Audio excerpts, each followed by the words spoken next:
Super Bowl champion Rob Gronkowski is gassed up for the matchup with the heavyweight reference telling Kay Adams this. The Eagles opened the floodgate of, hey, if you punch these guys in the face, if you come out swinging, they're going to fold, and they're not going to be the team you saw all last year. S.A., you buying Gronk's comments? No, I think Gronk is buying my comments. I said it first, damn it. I've been saying it for the last 2-3 months, if not longer.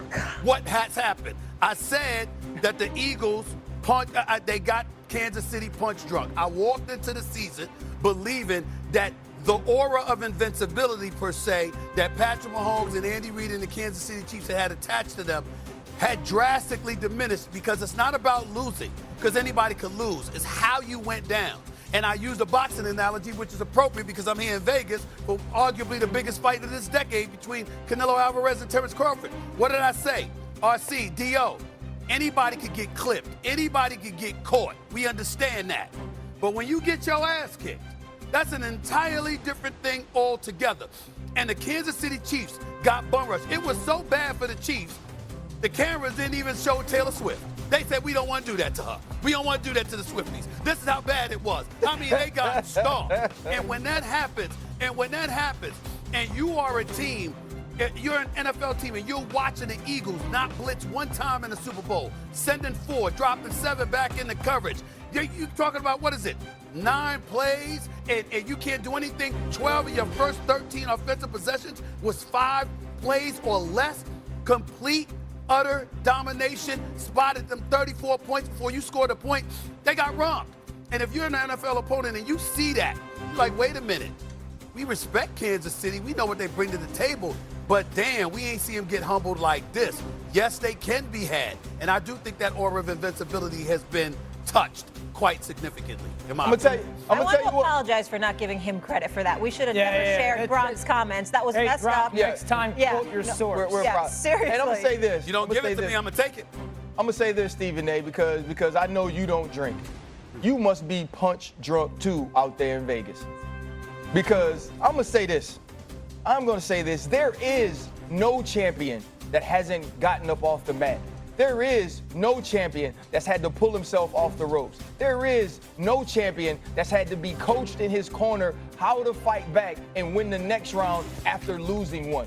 You don't go to the AFC Championship every time since being the starting quarterback and never have learned to rebound. I get it. You look at the Philadelphia Eagles and you think about that game and you say to yourself, I've never seen the Kansas City Chiefs look like this, unless you go back to 2020, 2021, look at the Tampa Bay Buccaneers Super Bowl when they were punched in the mouth and when they found a way to rebound. All this team has ever done is get up off of the mat. But because we see them on top all the time, because we see them getting their hand raised at the end of the bouts, we always think of them as winners. But this is the team that knows how to fight. This is the team in Andy Reid that has the toughest training camp in the NFL every single year. And you got your sports mixed up. See, football ain't boxing. Football is MMA. It's mixed martial arts, right? It's the UFC. Don't nobody go undefeated, right? That's why we talk about Khabib the way we talk about him. That's why we talk about John Jones the way we talk about him. Because you don't go undefeated. The best of the best of the best have lost. And then they get to the top of the mountain and they hold the championship belt, and we respect them for what they've been through. And that's who the Kansas City Chiefs are. Now, if a team is better, if a roster is better, if they get outplayed, then that's going to happen. But it ain't going to be because this team is scared to fight and doesn't know how to take a punch. Well, before D.O. goes, first of all, if I got my sports wrong, you got your facts wrong, because Nurmagomedov never lost.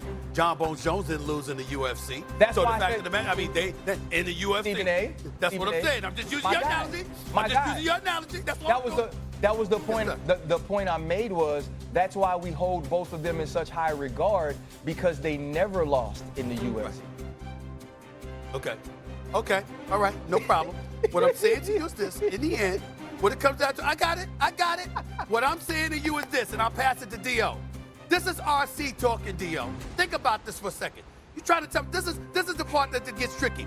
So you trying to tell me you see a team get stomped like that, a 3-time Super Bowl champion, a team that's been to 5 of the last 6 Super Bowls, that looks relatively invincible, and you see them get beat like that, and you as a potential future opponent Don't look at them and say, aha, I'm seeing something today that I didn't see before. Not that you can't, of course they're still explosive. Of course they're still great.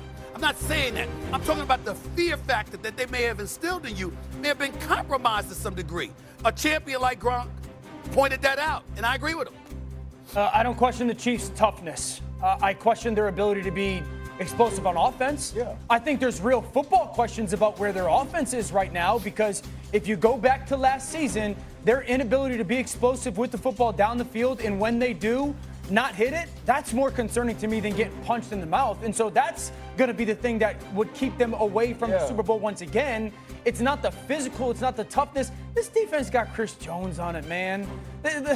This is a defense that has been probably one of the most physical defenses in football. So I have questions and foreshadowing concerns about the offense and the way that it plays football and their ability to go do that, but I don't question their toughness. And Stephen A., and respectfully to Gronk, stop using the Super Bowl as a comparison of, okay, this is how to go do it. One, that defensive line for Philadelphia had two cats go in free agency and get $100 million deals. Yep. With Milton Williams and Josh Sweat. Two, they had the defensive player of the year, or defensive rookie of the year, in Jalen Carter. So there's not a lot of defensive lines that are replicating the amount of talent that group had.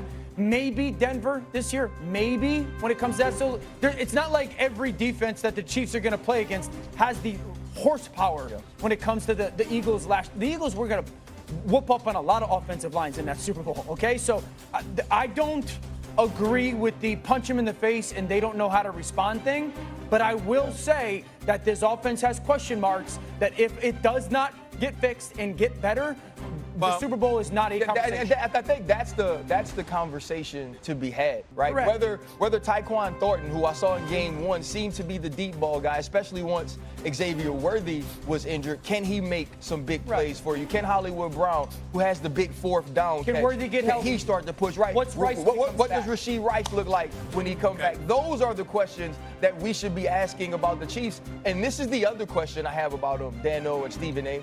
The loss of Justin Reed, who's now a New Orleans Saints, defense right? didn't look great. When you look at this defense and the way they're pieced together on the back end when it comes to their blitz responsibilities and coverage, that wasn't good. Agree. The open field tackling, the communication wasn't great. We haven't seen Steve Spagnuolo's defense look like that in a very long time. That was concerning to me. But it's not about physicality. Well, here's the part that's making me laugh. See, I don't mind deferring to y'all when it comes to football. But when it comes to creating narratives, who do y'all think y'all should be deferring to? Oh, no question. Be my lane. No question. You the that one. Would be my lane. You the one. And so there we go. So my point to you is this. We can get technical with it all we want to about, okay, I'm using the words like punk drunk, I'm simplifying it or whatever. Y'all go into the nuances of all with the expertise that y'all religiously provide us, which I'm very appreciative of. You just pointed out their secondary. You talk about how their defense was being compromised. You talk about open field tackling that wasn't sublime. I'm looking at the injuries last year. Rashee Rice, of course, you had him miss a few games. He missed about 13 to 15 games. Hollywood Brown missed some games. They missed a combined 28 games last year. Pacheco was out for about 10 games, okay? So there's a lot of things that went with the Kansas City Chiefs, and as we transition to this season, of course, we're able to look at those things. All I'm trying to say is, once upon a time, you're looking at the Kansas City Chiefs, and it's like, damn, we in for a long one because I don't know if we can take these boys. Whereas now, you got some teams whose confidence, maybe foolhardily,